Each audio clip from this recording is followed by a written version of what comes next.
Very good. Let's get started and a warm welcome, everybody, and especially to you, Jonas. So nice Yeah. to be in touch again with you.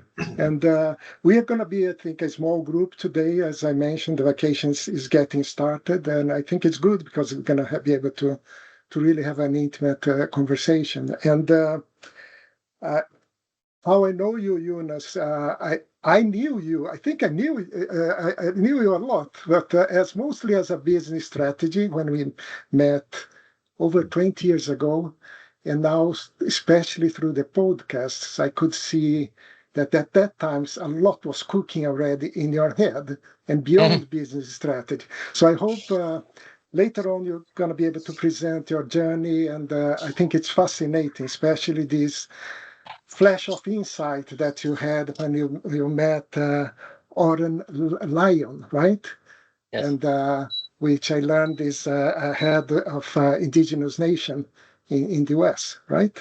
Yes. You could And say. yes, and it was an important moment for you, I think, and also for everything that we now have as a result of your work.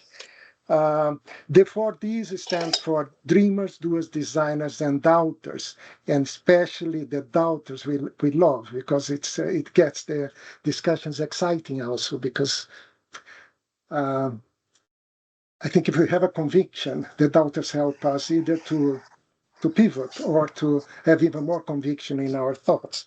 And I think we have a magnitude of things to discuss. This meeting is about a conversation. We are few in this call today, so it's about us here and about the conversation questions.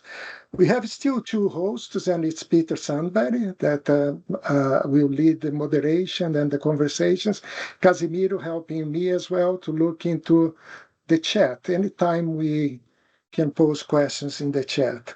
And the meeting is being recorded already because we are collecting all the 4Ds, and soon we're going to create a YouTube channel and have it in the public domain. If you are able, if you don't have the issues like you're having, Cecilia, with the cameras, have your cameras on. I think it would be good. Did I miss anything, Peter? No, thank you for the great introduction, and of course, this is the third part in what we plan to be like evergreen series of conversations, hopefully, and depending on the longevity research for many hundred years to come. So that's the ambition.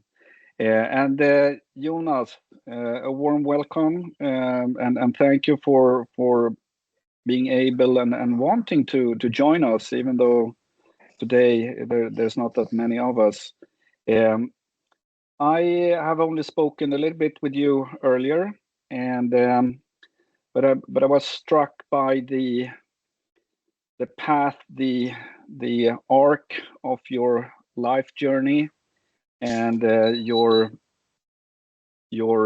purpose that it seems to me at least that I don't think you discovered that, but that you found already back at your time at Ericsson, and your path going from being part of the big corporation and now basically more focused on trying to make the world better, and especially the environment. And you have done that through in many various ways, but you have done that through a specific mechanism called ecocide that I hope that we'll be able to take a closer look at and hear more from you how that came about. And so please, Jonas, uh, you have had a long and interesting life, and the time here is unfortunately not enough to make it all justice. But I'm sure you'll be able to give us at least some context and set the spotlight on certain areas and topics that you feel are important to you. Thank you, Peter, and everyone. I'm very honored to be here. I'm so honored that I kind of had the problem even to say to my wife's family what I was about to do today. I'm very honored. Almost embarrassed. No, it's thank you. And we had a very good pre-conversation a few weeks ago to this, and there were a few things that I took with me from it. And when I was thinking now about how to start, I think so. One question that is quite interesting is, what is the key problem? Einstein said that if your life depends on you fixing something, you should spend, and you have an hour, you should spend 55 minutes to figure out what is the key problem, and then 5 minutes is all you need to fix it. So, and I know that all of you have listened and read and are quite concerned about the state of affairs. And I think that is a very good question, but there's another question that is more important, I think, and that is question I'll give to you before I start, and that is, what is it that you are so passionate about, so that you could spend tens of years of your life to save it? What would be so valuable for you that you're so in love with or so passionate about, so that you would give your life to it? And for me, I grew up big important part of my childhood in the forest, basically, very far from those in school, only summer guests, rather remotely and much elderly than I was. So I spent a lot of time with all the animals we had in our household, and also in nature. And when I came into the town of Stockholm, I was appalled by the state of the environment in the city. So my answer to that question is nature and all its life forms and the web of life.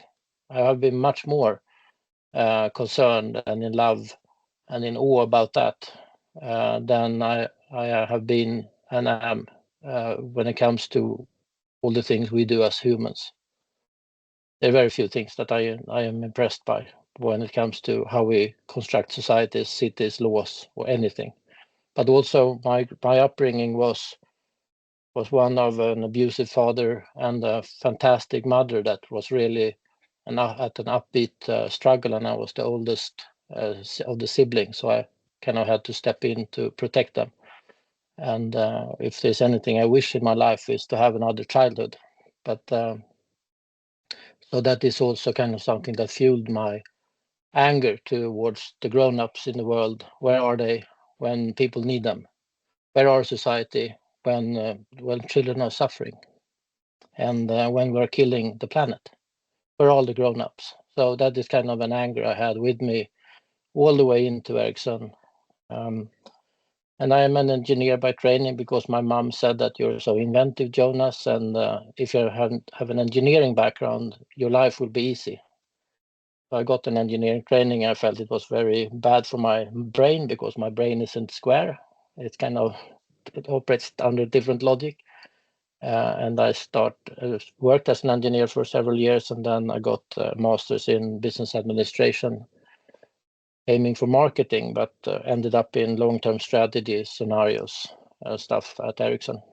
And I went into Ericsson because I thought it was a bad company, disgraceful when it became, because in the 90s it had nothing to do in its vision and mission about nature or making the world better. All the mission and vision were about was to make their customers happy with the best technology. And I thought that was disgraceful. So that was my secret mission, and to change the vision of the company of Ericsson. I entered 1995 in the company. In 1998, I was in a position to rewrite the vision, but I had to rewrite the strategy as well, because that was the assignment that kind of gave me that opportunity. So I did that, and then I didn't really know what to do, because I only had that idea in my head. So you could see I have been driven by anger in practice. But my passion has been nature. So that is still my question to you. Consider that. What is it that you're so passionate or so in love with? Because I don't think the key question is, what is the problem with the world? I think the key question is who do you want to be, and what is worthwhile for you to spend your life doing. And that could be protecting your children, or it could be so it was this colleague or schoolmate of mine that I spoke about the climate change and climate problems, and she zoomed out, and I asked her, what do you think about when people talk about the climate? And then she said, looked in me in the eyes and said that I think climate change is something for people to deal with that don't have 3 children that all want to commit suicide. And of course, we cannot expect everyone to follow our passion and what we want to protect. People have very different circumstances, and I think that is also why it's important to kind of connect to what we love, so that we don't spend our life fighting for someone else's passion, but our own, because we owe it to ourselves. But just a few years later, after I had helped the CEO, I was very fortunate to be in that position to help the CEO to rewrite the strategy, and that he selected me of everyone. But a few years later, we had Göran Jennevi, whom I think many of you have met, perhaps. I've been on a meditation, mindfulness / nature awareness thingy with him and a shaman in the archipelago of Stockholm. And what could it be, a few months later, he said that I have Oren Lyons, the faith keeper of Onondaga nations. So in European terms, he would be one of the leaders. He was in Stockholm, so Göran more or less suggested that I invited him home, so which I did. So I arranged, so we had a very good chef that cooked dinner for us, so we didn't have to think about that. My wife at that time, and the mother of my children, she was high-ranking executive at Ericsson at that time, so she could stay. And then we had Göran with us, who is mindfulness expert among other things, and the head of HR at that time in Ericsson, Marita Hellberg. So we were the dinner party. And I remember Oren teased me because I had this Eskimo kayak in the back of my house, made by canvas and small wood sticks. And he said, where these were built so you could take one seal on the front and one seal on the back and paddle home. Have you done that? So no. So perhaps it's not your kayak then. He was kind of a tough guy. History professor too. And he had this story. The purpose of the dinner in my mind was to talk about leadership, because they are the only indigenous nation in the US that haven't lost against the US Army. They still have their own land after at least 1,000 years, at least 1,000 years, more probably much longer than that. But that's so long the records go back. And Oren said, and his father said, that was only because they had good leaders. So I thought Ericsson, they would benefit of having good leaders. And it was really quick in the dinner to figure out that we can never copy that in Ericsson. They had an eye on the children from they were born, and then they mentored them all through their life, long after they became chiefs and clan mothers, and were very, very skilled in bringing out the best of people. So really, really advanced. But he told me, or us, among other things, about the climate change, which was much worse than I thought, about the ecosystem collapse and lack of governance in the UN and in the nation states, which I didn't believe. I couldn't believe it was so bad, and I didn't want to believe it because of the consequences. And I was, of course, wondering, if this is true, how can I be a good parent while having to fight this problem? And he told us a story about he was invited to Davos Executive Committee. So they are not so well known. So they invited him. So he got a taxi or a limousine to drive him to a private jet that flew him then to Switzerland, and then another driver, and then he met this committee of old people, all men. And he, of course, didn't really know what they wanted him to speak about. But I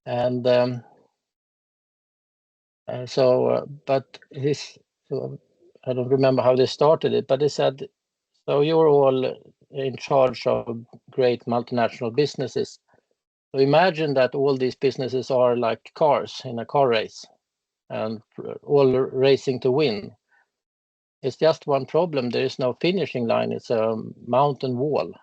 And in a car race, you would have someone with a flag that could just stop all of you, keep your position, and then figure out another way to do to the trip. But you don't have that.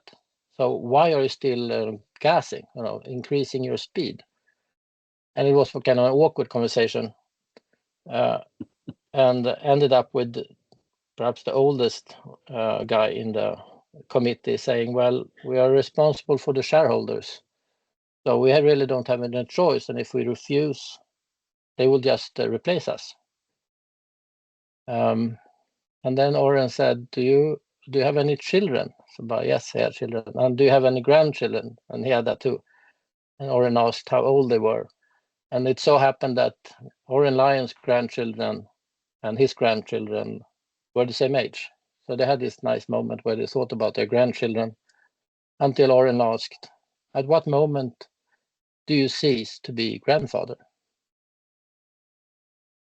And when I've been campaigning for ecocide law, I've had that comment a few times. So I agree with you, Jonas, we should have this law. I agree with you as a person, but not as the head of marketing for this company. I cannot take that position. And I cannot figure, also I have this question from Oren with me, that it is curious that we can have one set of logic and personality in the breakfast table. Another when we do the big business decisions that will impact everyone. And I think if there's one journey we should do as humans is to take away that division so that we at least die as a whole human being. So that kind of was one of the things that he said. It was, the dinner was full of stories like that. So I spent a year to try to prove him wrong, and then failing miserably. But I spent a lot of time reading up on.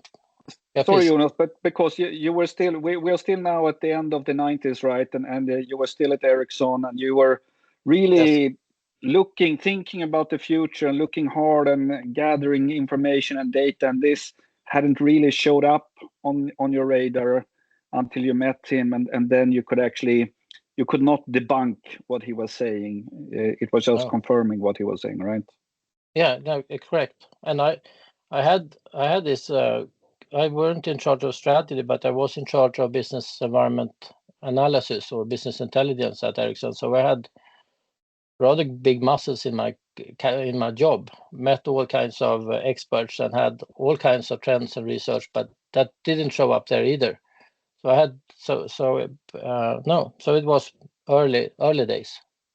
And when I met sustainability experts, they could say, well, climate change, it's not a new thing. We have many other problems like poverty and other things. Just one of all the issues. And then say, well, hang on. I remember Telbar Foundation that gathers business leaders and experts. They also said that. So it's one of many things. Why should we talk about climate change? We could talk about imperialism or something instead. Well. And I remember saying that, well, you talk about climate change, it makes all the other issues worse, faster. So if you don't deal with this, that is, systemic accelerator, you will for sure fail. And a lot of these experts, if you're an expert, it could go to your head, and then it limits your vision. So you don't see how things are connected. And when new data comes, you miss missed the picture. So it was really frustrating early days with this, and yeah, it was. But emotionally I was in a state of panic. One of my daughters was 1 year old and another 2.5 years old, and I think 2 or 3 years later I was still in panic, and my wife told me that, or actually the kindergarten staff said that my youngest daughter, she comes in the middle of summer with what do you call it, stövlar, shoes for water. Yeah, boots. Yeah, high boots. And when they asked her why, she said that, well, the water will come. And my wife said to me that you tell the children more things than they can deal with. They have no need to know all these things. So I have kind of quite a big respect for all these climate scientists and environmental scientists, the inner struggle they have, because I've had it for perhaps 10 years. And then I was looking for systemic things. So I worked with, you could say, I worked with circular economy. I worked with trying to change companies so that it would be less damaging, mostly that. Reduce the climate impact or reduce their environmental impact or material consumption, and then be still more competitive. But it is kind of pointless in a way, because it will not change the direction of the current or the trajectory of the world. So I was still in a bad inner shape. And then I came across this systemic intervention of ecocide 10 years later. So I worked with it for 10 years until the January this year, basically. Ecocide law, and I don't know how many of you have come across it. So assume that no one has. Okay. Maybe someone has. You can raise your hand if you have, but Geraldo has. Okay. So briefly, what it is. So eco comes from home, the Greek word home. So economy is managing the resources of the home. That's what it basically means. And in the Greek times, it was the household, and then Adam Smith he made it to national economy, and of course we're in a global connected economy now. And side is the same ending as homicide, so that you kill or you lay waste to our shared home, which is the planet. So that is not a crime. If you're a Spanish company, for instance, you could do big things, big dangers and bad things in the Amazon. But since you're based in Madrid, it's lawful. Or you could be the head of environment in Japan and say, in Japan, and for all the whalers in Japan, it's allowed to kill as many whales as you want. Doesn't matter if the International Court of Justice says it's a crime, and it's a crime in Australia and in many other places. So Japan, they do whatever they want, and it comes from a peace treaty after the 30th year war in the 1600, that each nation state should be allowed to do what they want and not be interfered with. So the Peace of Versailles, I believe it is. So in the 1972, the first UN conference on the environment in Stockholm, the Stockholm conference, all these problems were known. Climate change were pretty well known. That the youth, which would be us and our parents, perhaps, they were losing their faith in the future already. That was known, and the environmental damage was known. So the word ecocide came about there.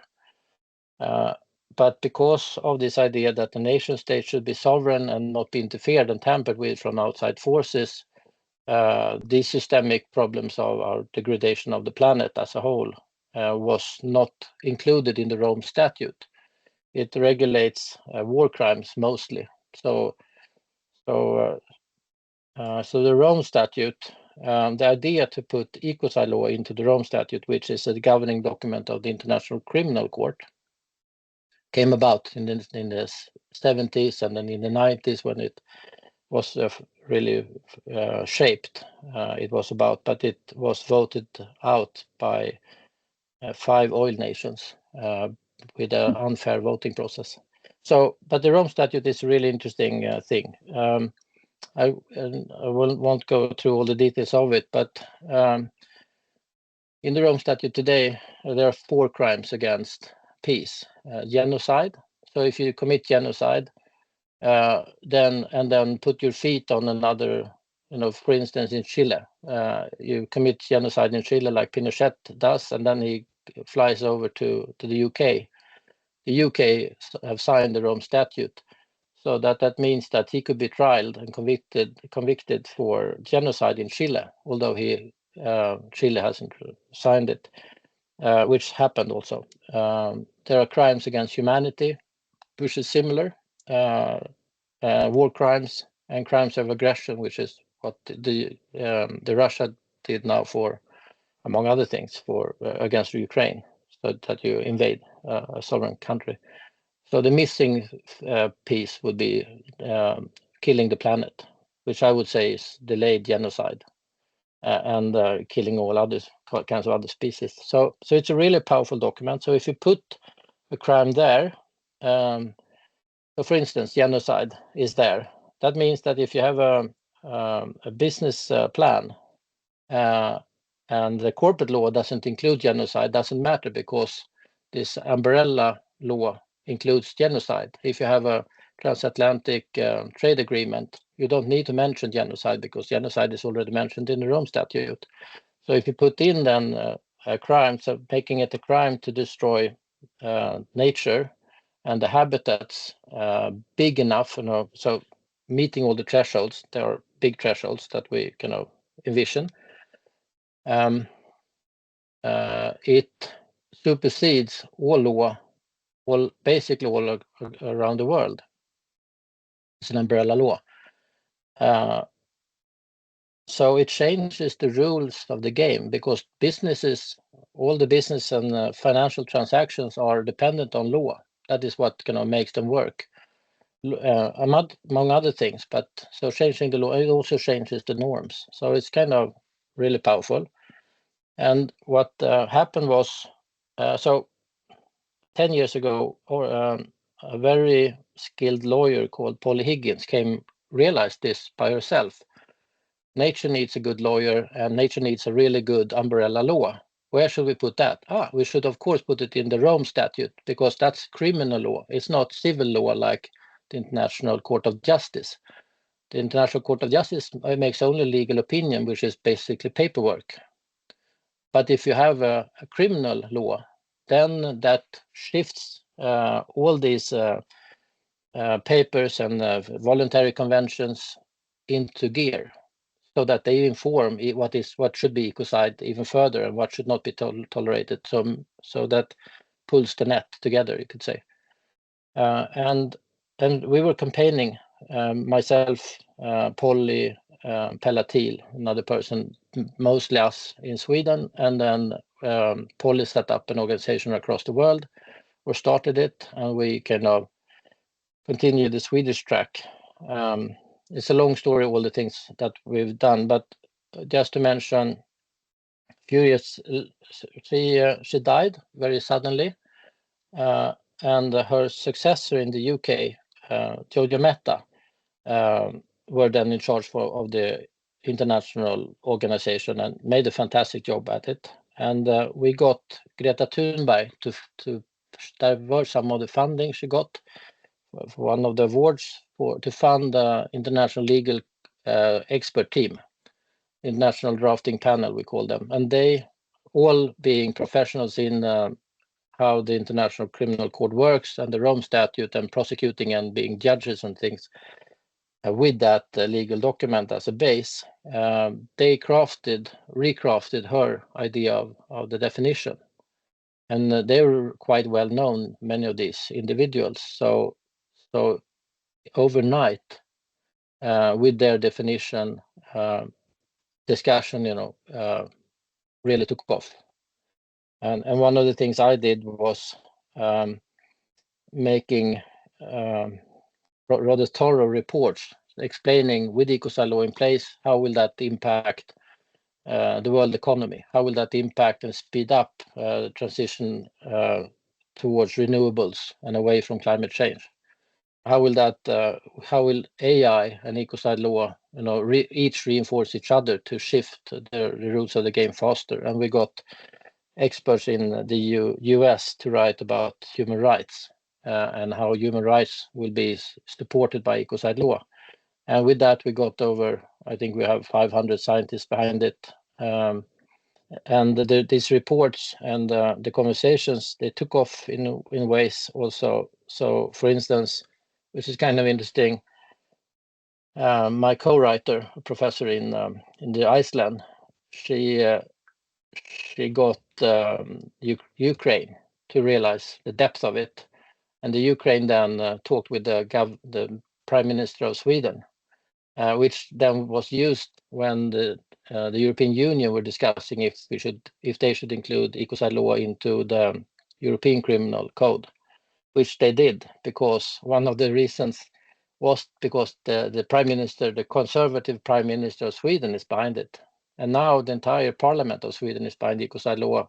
The entire European Union is behind it, and the conversations are far gone for the UN and the Criminal Court to put it into international or global law. So it's but I should say one thing, if to keep it short. Also, the idea is to only so that it only will address the worst crimes. So basically, for instance, there is this gold mine upriver in the Amazon in Ecuador. It has a tailing dam for all the poisons from the gold mining.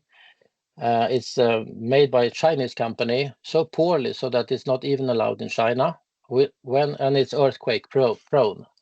When that dam will break, it will pollute and create a tsunami that is a 30 or 40 or 50 meter high tsunami wave that travels from the west coast of the Amazon all the way into the sea in the east coast, some 600 kilometers away, polluting the entire Amazon River.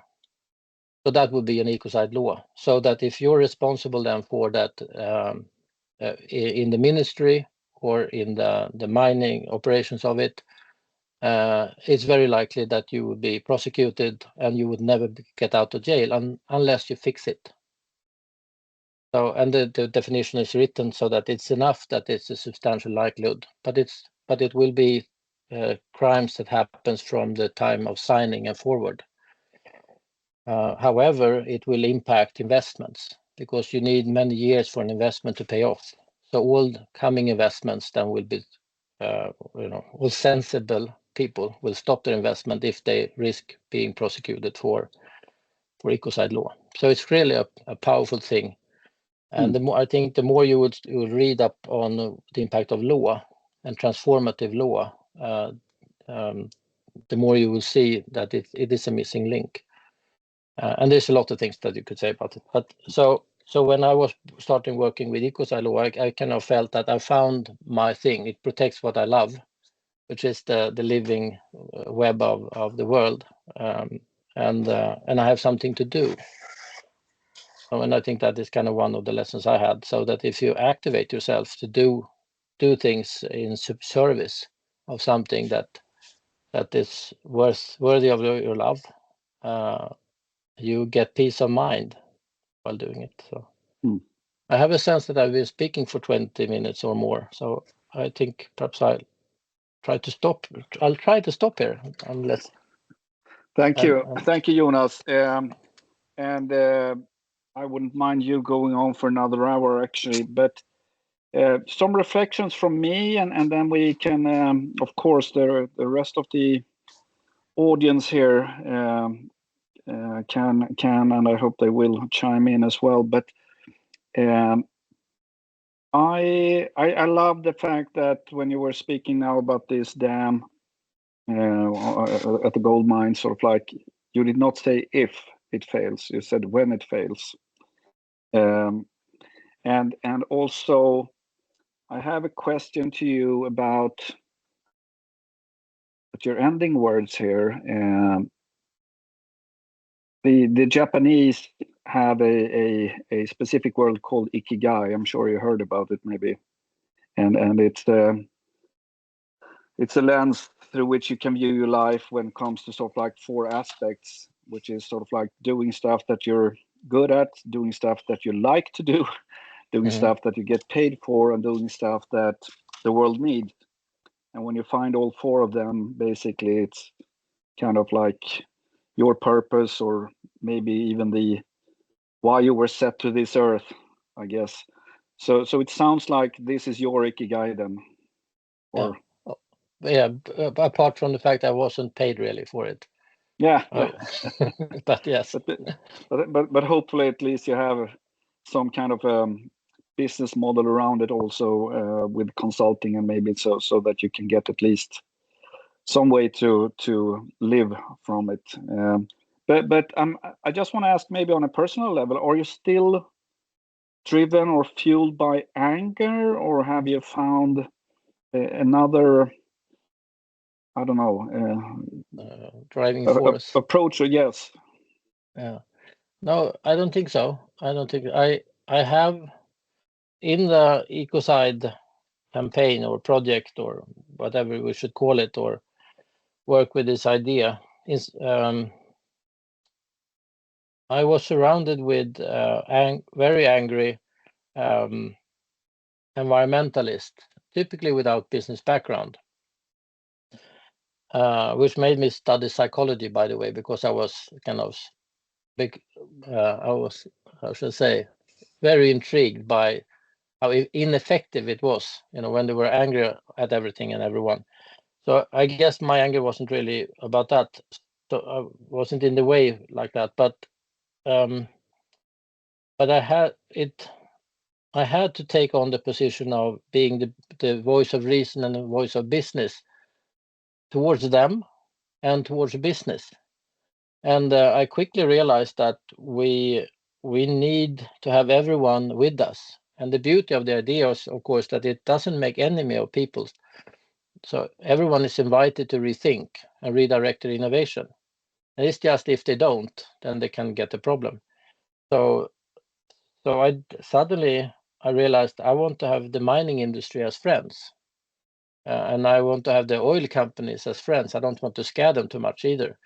And so on and so forth. So if it did anything, working with this, since I was in service of life in a sense, really, it forced me to be very humble and calm down in another way. When I was in Ericsson, I did transcendental meditation twice a day for many, many years. And then I stopped actually when my children were born for strange reasons, I guess. But I had a peace of mind already, but it's kind of another peace of mind, when you are in sync with your heart and your mind, so that the heart, in a sense, tells your mind to get in line. Yes. So, do we have any questions here from us? Gerardo is typing, and I don't know if he wants to ask a question. Typing here. Anger is good, Jonas. Sorry? Anger is good. It's a good thing. Anger is good. Anger is good, yes. It is, how to say, well, all leaders like Martin Luther King, you name it, they were, how to say, they had a lot of anger inside, but they managed to how to say, to cope that in a good way, right? But it's a really good motivation. So I put here in the chat just a beautiful blog post on that I believe it's inspiring. Like you, Martin Luther King was, how to say, driven by a certain dose of anger. So. Jonas, I wonder, at that first Davos meeting with this Göran, right, was attending, when he asked that question, sort of like, when did you stop being a grandfather? Was it something that clicked with people, or did they get defensive? I understand it was very, very awkward, but sort of like, did it resolve anything? No, it was an awkward moment. And then after a while, the silence were broken by someone that said, "Well, you're an indigenous leader. Don't you have perhaps a prophecy you could share with us?" And so that was how they broke it. And then he said, he's funny, but he said that I can do better than that. I can give you a prediction with 100% certainty. Yeah, we would like to hear that. So when you meet here again in a year, nothing will have changed. And then he took his bag and went. Yeah, but we're victim of a system, so it's kind of in a sense not their fault. Of course, you could get upset with they being smug about it, how successful they are, while the business is killing the world. So it could be but they were right also. So if they would just stop or do something different, they would just be replaced. And someone talked about this monster. The monster will continue.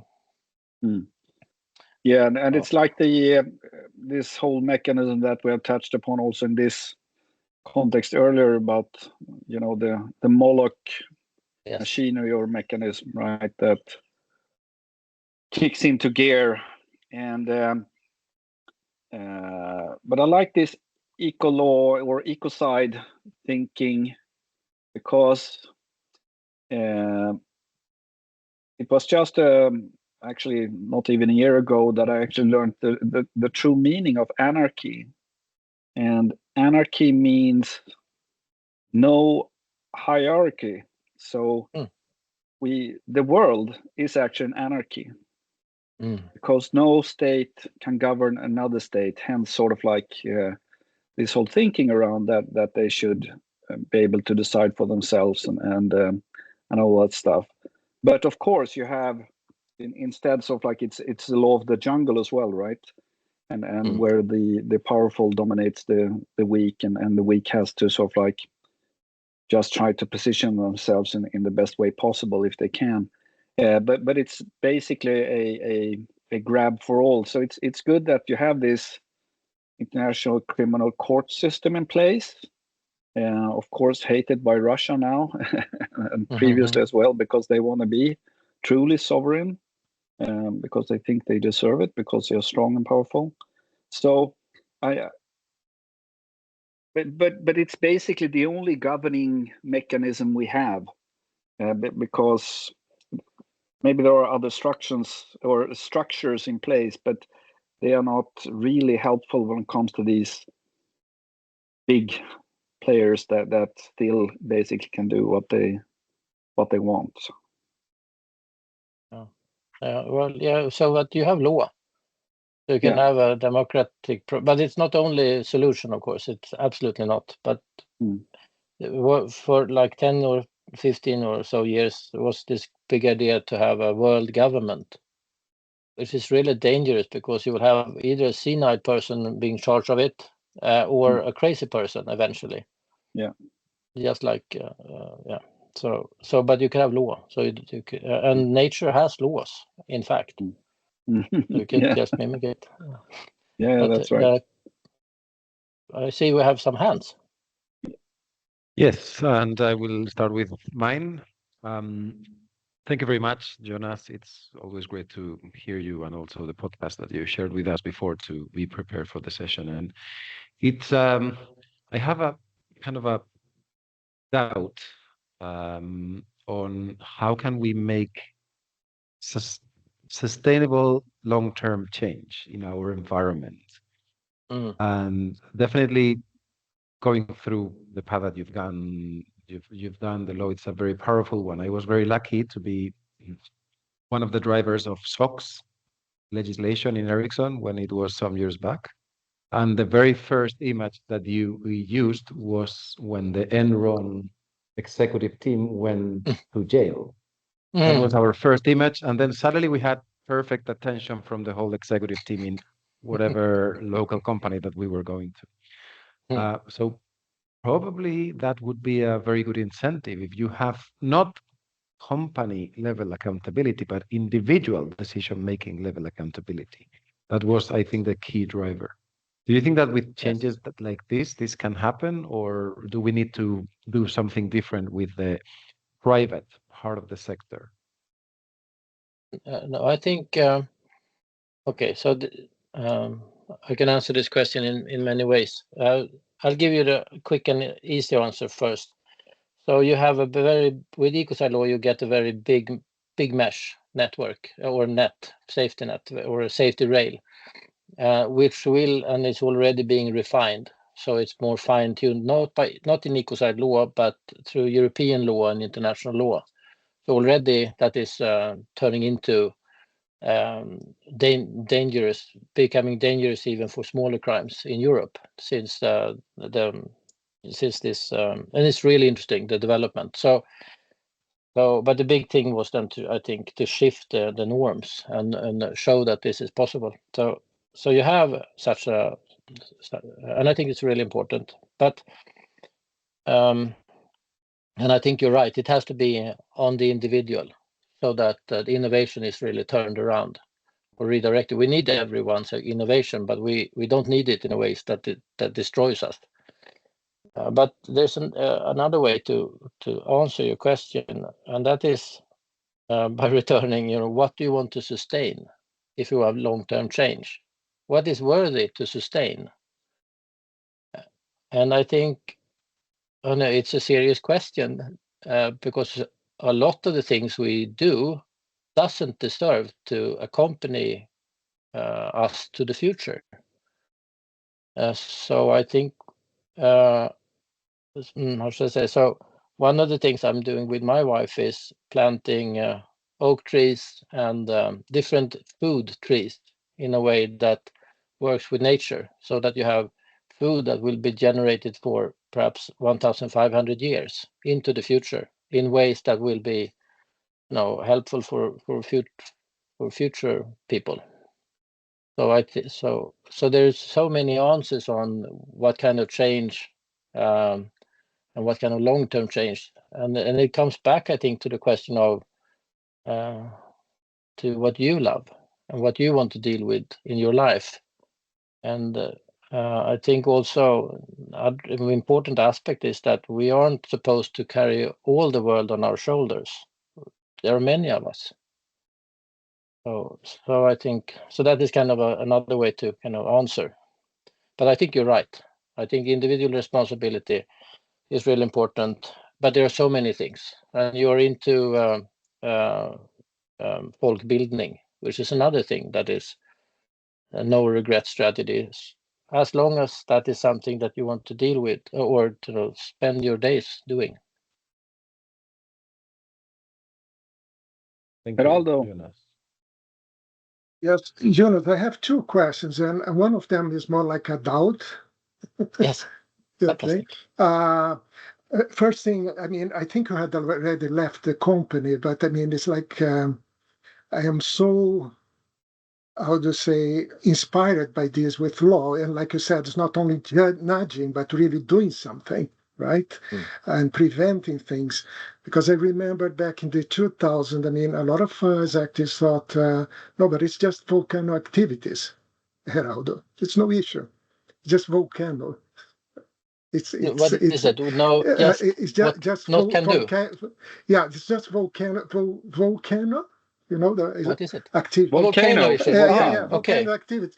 There is no other studies that we did at that time. I remember one study that the conclusion that's yes, there is impact climate change, but it's going to take 100 years, which is the executive that is interested, something that's so long term at that time, right? But anyhow, then as much as I'm impressed, the example that you gave with China's gold mine in the Amazon, Yes.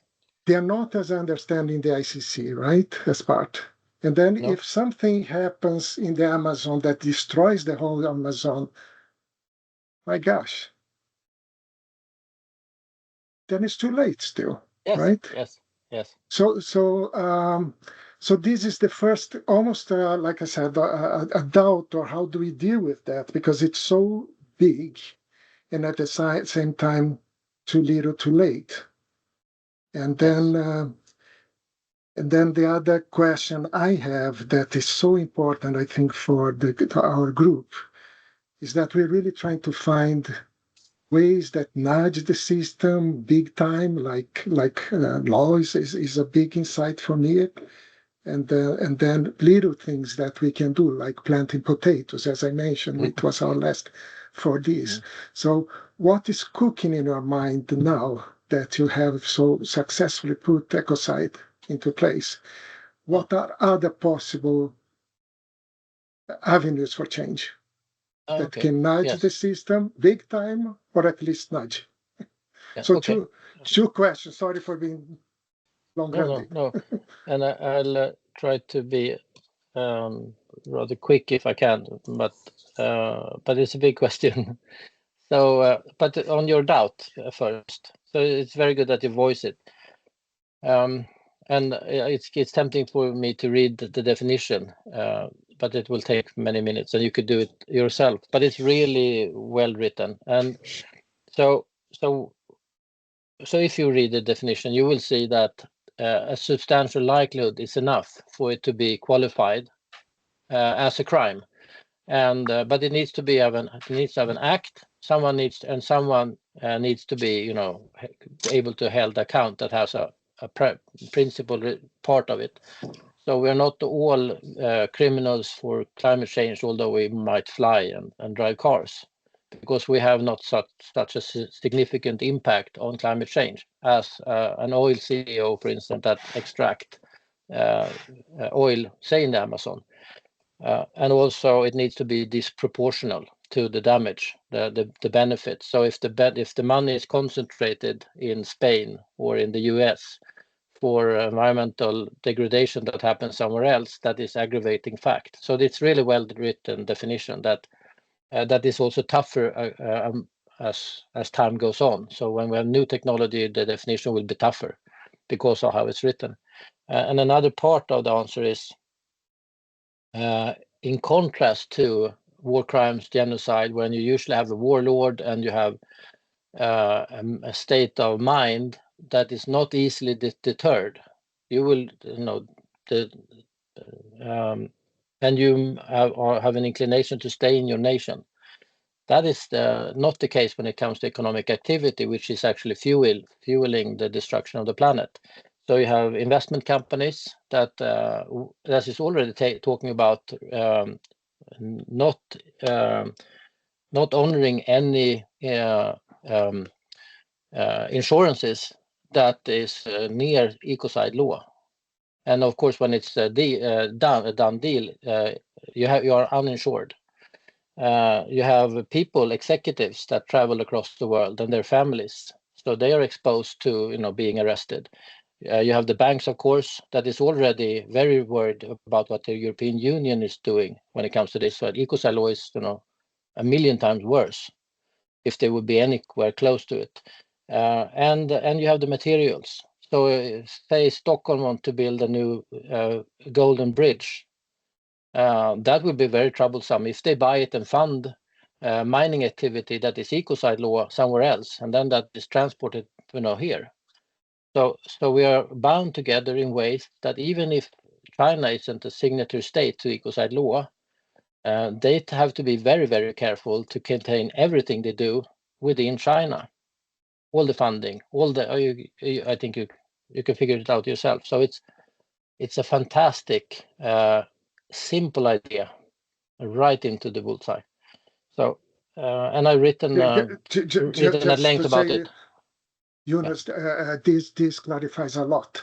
So I wrote here in the chat, in some ways it's even tougher than war crimes because it's preventive. Yeah, very good. Yeah. Very good. I had missed that definition. Thanks. No, it's easy to miss when for what is it, 8 years we tried to get the Swedish government to support this and say that this is good for your legacy, dear friends. The prime minister, was the first to mention it in Sweden, in Stockholm, and you should, take on the heritage and be remembered and all that. And they said, well, it could weaken the International Criminal Court with such a, massive and flood of cases and and they're not able to deal with it. So that's why they didn't want to support until Ukraine came. And when I spoke with them, with the lawyers and attorneys in The Hague, where the criminal court is, they say that's nonsense. The International Criminal Court is poorly equipped to work with the crimes that is already there, but we're perfectly equipped for ecocide law. It's so much easier, and you don't have nuclear powers engaged in ways that that makes it impossible for us to prosecute them. So you're not alone. It's really, but it's a big question, big topic. I could speak hours or days. Actually, material for weeks of education. so it's and then you were into what is meaningful to nudge, seriously nudge or shift the system. And the idea. So I think Donella Meadows' latter of influence or system change is rather good.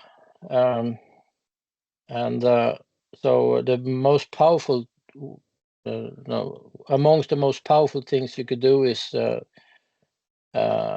help or influence people's worldviews, and you could do that with humor too. So that's so you could say we have a very anthropocentric worldview. Everything we have organized, all the nation states, all the laws, basically everything is about us and our needs and our rights as humans. And we've forgotten our relation, our utter dependence on the living world. So that's why I kind of like this idea with an embassy for the Baltic Sea that represents the Baltic life forms in negotiations with the Baltic Sea states. Because that begs the question, why are all the embassies only for human needs?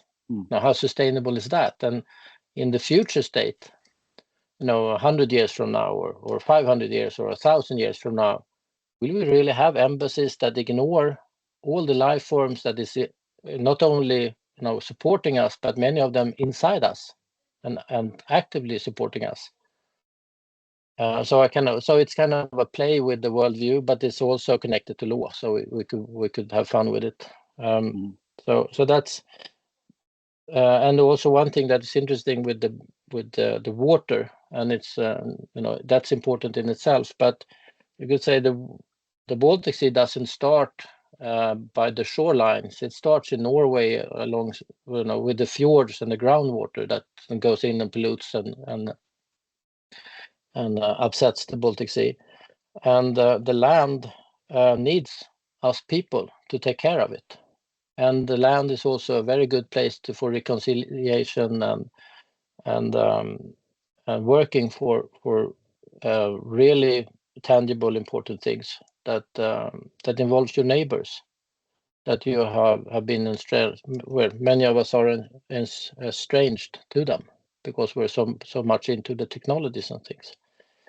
So that's I kind of, but I'm actually in an argument now with my co-founder Pelatil, because she wants to do it in another way than I want to do.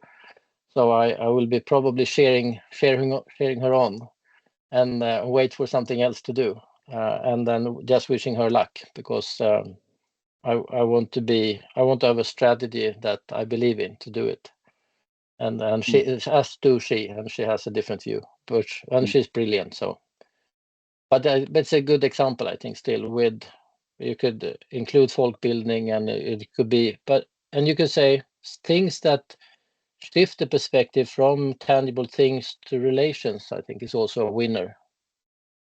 So, and that could also be something for you to consider. Now, do we need another MOOC? Or do we need to reconnect those that exist so they are more powerful and actually not in competition? But playing with relations could be fun. Yeah, I'll stop there. I'll try to be brief. Johan. Yes, thank you, Jonas. Such an interesting and useful approach to use law. So when I learned, I need to learn a lot about that. But there's two aspects of this that comes to mind, and I will try to frame them in a fairly quick way. I mean, one of the root causes of this predicament seems to be, I mean, in order to drive this civilization ahead, we need to have natural resources. And let's take mining, we need minerals, and let's take oil and fossil hydrocarbons. We need that, not only for fuel, but also for, the Haber-Bosch process and what's happening, right? So we need those things. And when we extract that, we impact the environment, right? For sort of that's part of the process almost. And of course, you can minimize that impact, but that will have come at a larger and larger cost, right?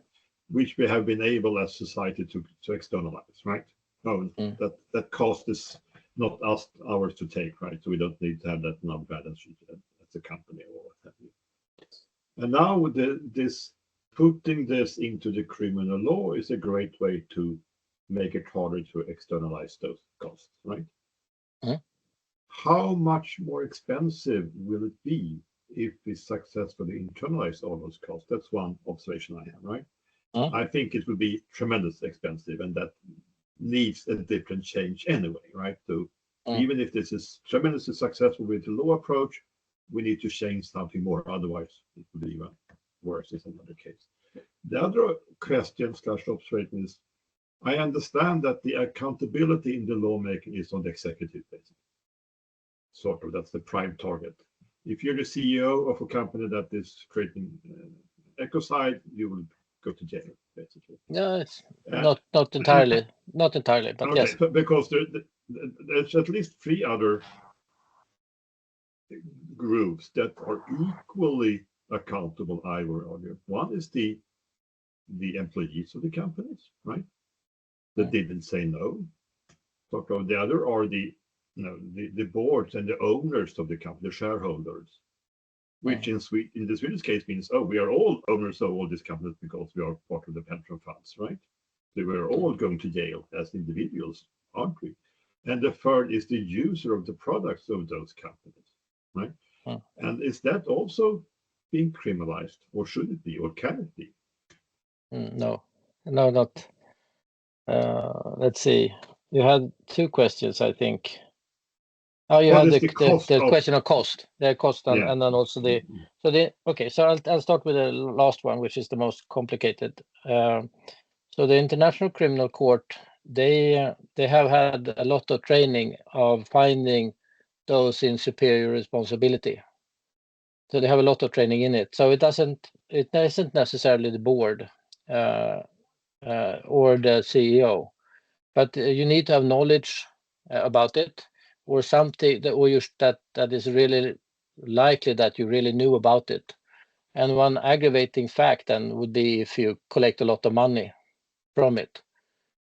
So if you have an oil company in Africa mining for oil that is owned, or a gold mine that is owned by the local population, that is not as easy to prosecute as if you have Royal Dutch Shell that mines somewhere totally different, and it would be more aggravating if the profit is lands in fewer pockets, and the banking system is nervous about it.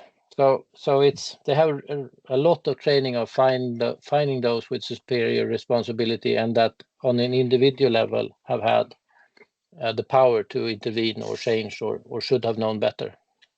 And it would be aggravating, of course, if there's a lot of demonstrations where they're accused of ecocide law and then they ignore it. So the power of demonstrations is raised. I know several of the experts, if not all the experts, have been very vocal about how this works. So we have Kate McIntosh, for instance, and Richard Rogers. Both have been in podcasts detailing this in good ways. And usually, in as a corporate executive or a board member, you could rely on the corporate resources to have insurances that cover the costs and problems, and also lawyers. But that will be most likely forbidden to do. So you're out there alone. So which is discouraging, I would say, for those involved. And there was this 1,000 executives met, and in France they had this democratic process where Macron paid random citizens to be part of the decision process of where France were going, and those demanded presentations of ecocide law, and in that, so it was a series of presentations, and one of them there was 1,000 executives also listening to this, and when the speaker said, well, when your board says you have to do this mining or this operation, although you know it's wrong, you can now say with ecocide law that you can fire me, but the next CEO will also refuse. He don't want to go, she don't want to go to jail either. And she got standing ovations from that. So we're all trapped. There is also this very good book I would recommend, how tough it is for heads of state and ministers to say no when it comes to this. I'll put it in the chat, but you could, if you would mind to read that book, you could just figure out how much easier it would be if they could rely on the law and say like that. Imagine CEO. It's really tough as an individual for the moment with this law lacking, and it will be more expensive. I've avoided to put the number of it. I have it in. I have all the conversation about it in ecocide law and economy within planetary boundary report, but I avoided to put number on it. But I think it's not so difficult. But if the more you mimic nature, the more the better the economy would be, and you wouldn't destroy the natural capital. You would work with the dividends and have multiple revenue streams if you then would be in a monetary system. But I think over time we will be in another system. Okay, I hope that was okay as an answer. Thank you. Kasi? Yeah, I have a couple of comments I have included in the chat, and then one question. The comments are, first of all, the other day I watched a very interesting Last Week Tonight, and it was about deep sea mining.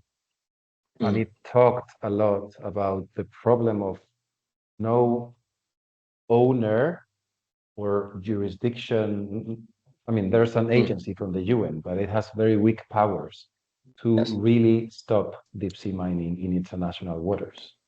So it's very linked with what you were saying, for example, about the Baltic Sea, about having a legal statute or legal something to defend its own rights one way or another. The second thing that came into my mind, as another comment, it's now to minimize the risk for money laundering and terrorism and things like that, banks have a new regulation, which is know your customer. Know your customer, it's about understanding where the money comes from when you have a new customer. It would be interesting, perhaps not short-term, but mid-term, if these two could be connected, the know your customer and ecocide law, if we could, in a way, future thinking to connect them as well as not only knowing your customer from terrorism and money laundering perspective, but also is the money coming from illegal or operations that should be connected with ecocide law or something like that. That could be a good way forward. Yes. And that brings to my real question. The real question, Johan loves to talk about these things, about complex systems. We definitely are in front of a complex system with things that are connected with each other. And when you do one change, perhaps another happens. We probably can take and make decisions from legal system, from companies and corporate governance system, from customers system, from people, we users as citizens. So how do we put all this, what you're doing, within a complex system of improving the world as we know it, the trend that it's taking towards getting worse and worse? What other things can we do apart from the legal side, or what can we connect that with other players and agents? Yeah, that is a big question. I think It would be interesting, I think, with a session like this where we only explore that. We could take different aspects. You could discuss local currencies, and you could have democratization of assets like land assets. You could have rights of nature, which is really interesting as well. You could have folk building, and you could, so there's some. If you just mention, go through all the fantastic things that are powerful, just go through those as a list. It's difficult not to be hopeful. So there's so many connections. I made a little. Sorry. That's so nice to hear. It's difficult not to be hopeful. Yeah. There's so many things we don't read about them, and they're powerful, and many things I think will carry us. There's also this aspect with words themselves. So, okay, this is difficult in English. It's not my native language, but many of the words we have kind of keep us thinking within the system in ways which is interesting. So in Swedish we have this word utmanad, and we also have challenged, basically. Challenged, but utmanad. But in Swedish it means that something forces you out, from your sofa and out into the real world to do some things. And when we think about assets, we typically think about money in a bank account, which is not asset really. Assets are relations more. So if things go really bad, and that is also the experience, across the world, perhaps not always, but everywhere I've listened into, people are surprised how helpful their neighbors and their friends and everyone around them, not their friends, are. So when we are facing atrocities and bad things, if it's possible, we have a tendency to help, not to get in each other's ways, but really to chip in and help.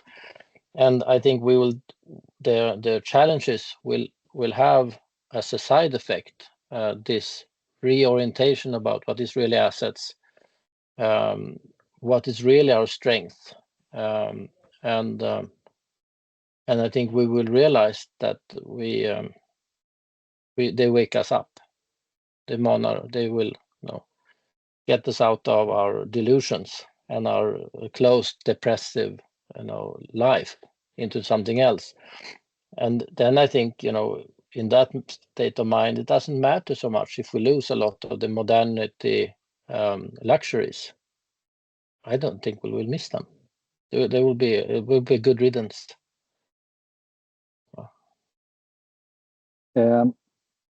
Maybe on a ending word here, we're trying to sum things up.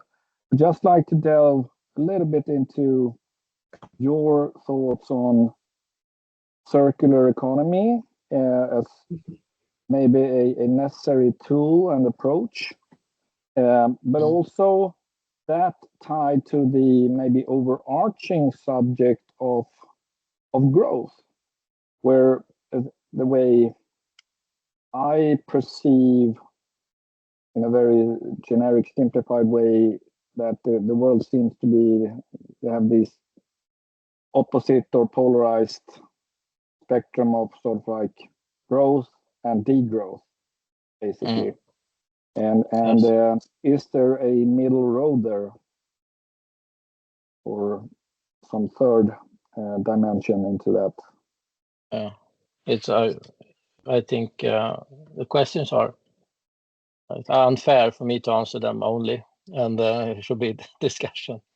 But I could give you my, for what it's worth, my views on it. So I think the issue with growth, to start with, is an issue of managing the change and perspective. So I've been talking a lot about the ecocide law. It doesn't help with the inequalities. And for those of you who read Jared Diamond, I think the book Collapse, where he looked at, I think, 31 societies, and then compared, for instance, the collapse of Easter Island with the non-collapse of Japan, a society in Japan. The difference, he says, and one of the conclusions is that the isolation from the effect prevented in Easter Island, in many other places, and I think in our world as well, so that those that are in most power, they don't feel the effects and they think they could get insulated from them, so that they aren't motivated enough to shift the system. And I think that it's embedded in growth. So with growth, those that are already in power, they are enticed to stay with status quo. And the real thing with degrowth is to rearrange that. But it is difficult, I think, with that rhetoric of degrowth to get support or buy-in for the idea to do that. I think it should be I think unfortunately we need to split it up in different discussions at different times, so that we don't talk about the revolution in nice words, which is degrowth, what it is about. Now, how would we get there? But I think so ecocide law doesn't fix this inequality problem. It just shifts the direction of innovation, buys us time, and it's something that is useful in the future to have such a law, but hopefully it's not needed in the future. It will be evident. So I think the real issue for me is how to shift the economic incentive so it's not perverse and killing us all. So that is one thing, and I think with circular economy, I've been working with it for 10 years and implementing it and so on. I think for me, circular economy, it's not about equality, not about social justice so much as, in a sense with ecocide law, it buys us time and points us into a better direction, how to actually do it. Ecocide law says you have to stop this or you will be jailed. Circular economy talks about how to do it, but it could still be that we all have to rent everything from Wallenberg. And if we fail with the rent of a telephone, we will get evicted from our house and everything else. So we could be in a horrible situation with the circular economy, in this type of growth system where I hear also that the assets, or if you have a loan in the bank, they could claim everything with the new laws that are being discussed, where a bank could, if they get into problems, all their loan customers could get, it's random who gets to pay the entire bill. But I think we have so much to learn when it comes to circular economy. Just look at the tree. You could look at it as a piece of wood, of course. But if you imagine that we would like to design a tree that is roughly equivalent to a tree that is, that the indigenous talked about as the standing nations, we would need to do something that produces oxygen, binds carbon, sequesters carbon, fixates nitrogen in the soil. Nitrogen is a really small atomic particle, distills water, collects sun energy as fuel, for instance, or energy for other life forms, creates complex foods like sugar, creates microclimates, changes color with the seasons, supporting the albedo effect, which is positive for the climate change, communicates with all other 5 life forms that exist, lies if it's threatened. So it could say that you have a invasion of ladybugs. It could say by sending out the smell, which then will scare the living daylights out of the stekel in Swedish, those insects that eat the leaves. So they can actually lie. We could say that it comes an invasion that doesn't come. They are could be home for over 1,000 species of life, a tree, and they are self-replicating. And by design, they are totally circular and free of waste. So this is just a tree. And I'm not talking about what they do to purify the land under and how they communicate with other life forms under the soil or in the sky. So going into a circular path where we try to mimic the principles of nature, we will not be poor, and we will not be bored either. And we have the best master. So I think circular economy is now open the gates, and circular economy, what you could argue, the weakness of it is it's all expressed in terms that makes it, sink in like the word of God, you could say, in a crazy mind. to put it badly. It makes really sense if you're trained economist, circular economy. You understand all the concept and you understand how you could grow when your competitors fail, and how to shift the system and rethink Porter. So it's all done for an economist or a business leader, the narrative of circular economy from Ellen MacArthur Foundation. But behind it is mimicking nature, and that wouldn't come across unless it was covered, camouflaged by McKinsey and very familiar words. So don't mistake circular economy for a McKinsey, another McKinsey product. It's a liberating force. But it doesn't solve the inequality problem, and it doesn't solve the fundamental problem with growth that fuels the destruction of our home. Thank you. Does it make sense? Yes, it does. And I think that was a great conclusion to this whole discussion. And also, it just opened my eyes to what an ingenious innovation a tree is, actually. I'll put more trees into my art.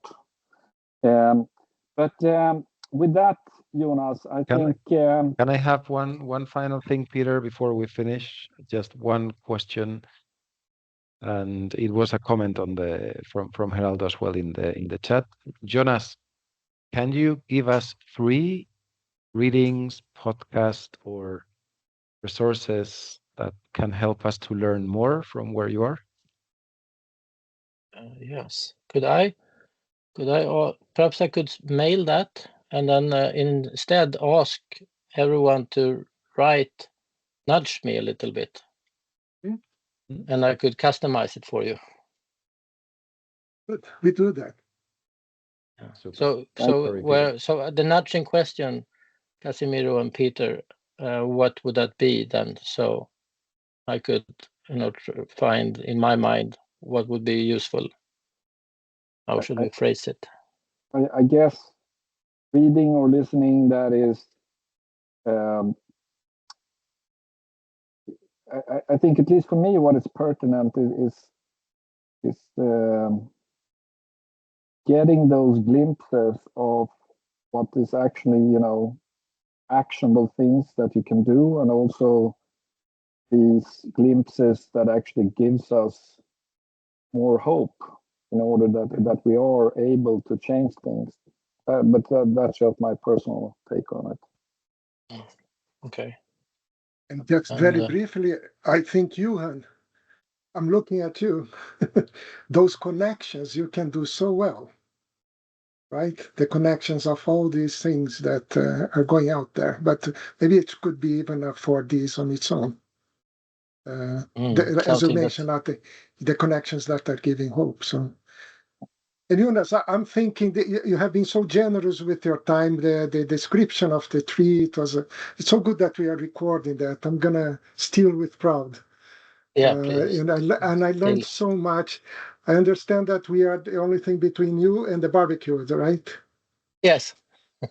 They are outside and barbecuing for me. They're making pancakes over the fire, I see. Thank you so much. Let's continue the dialogue then. And then we have the nudging question, the literature, or how should you call, right? And yes, I think this is just a start for something really good, and a partnership with you, Jonas, as I have been nudging you. We want you to be part of this growing initiative. Thank you for your kind words and having me. And I haven't been able to follow the chat. I've been so concentrated on trying to answer but perhaps I could get the chat afterwards. Yes, absolutely. We send you the chat as well. Yes. Yeah. And okay. I'll just say one thing. It was something that came up on the discussion before this meeting. In English, there's this word agency, as you were into, Peter. In Swedish, I believe the word is rådighet. And it's quite interesting. So what you're passionate about and what you could influence, but I would say that the world has magical properties. So that if there's something that you really want to, influence or, experience or help out with, it has a tendency to come your way. but rådighet is kind of so that you don't waste your life on things that you have very little impact on, because it's too valuable for that. I just wanted to send that in. Bad closing remark perhaps, but just. Thank you. So I'll send you some readings, and please return with suggestions to me. Yes. You have the mail in tomorrow, perhaps. Thank you, Jonas, Absolutely. and Thank you. Please forward our thanks to your wife that sort of like let us borrow you for this 1.5 hours. Thank you very much. Thank you very much. Thank you so much. Thank you. All the best. Have a great summer. Thank you. Same Thanks. to you. Thank you. Great summer, everybody. Take good care. I stopped the Björn. recording.